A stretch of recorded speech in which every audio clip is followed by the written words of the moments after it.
Good day guys! Another day, another die guys. Tara, samahan niyo ako mag-unbox. Let's go!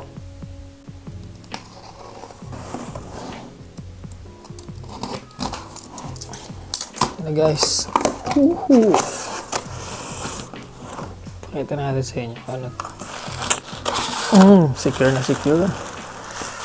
Tara, secure na siguro yan guys. Alright, tingnan natin muna yung box.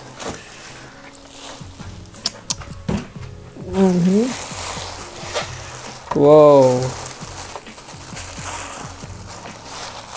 Guys, Hot Wheels Boulevard Premium Bone Shaker number 1. So guys, ito ang pinakaunang labas nila ng premium card. Pero ako sa pagkakalam ko guys, mayroon pang unang mga Boulevard na nilabas ang Hot Wheels pero hindi siya gantong card. So yung new casting niya, ito na yon guys. So ito yung Boulevard na yon. Parang mas malapad na siya sa dating Boulevard. Yung mga Boulevard dati parang mainline card lang yung size. So ayan guys, number 1, Bone Shaker. Woo! Diba? Ang ganda. Siguro magko-collect na rin ako itong Bone Shaker na to, no? Wow! Kita mo yung harap. Ganda nito guys. Number 3. Ganda. Volkswagen. Hindi ko alam kung T1 ba to, Tsitsi, pero panel bus, no? Ang ganda! Wow! Diba? Ang ganda nito.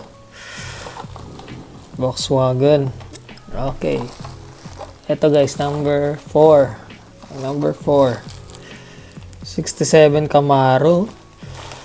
Ang ganda. Gold paint. Kumikinang-kinang. Ang ganda pa ng gulong. Rubber tires. At yun nga guys, pansin ko dito, tinan nyo.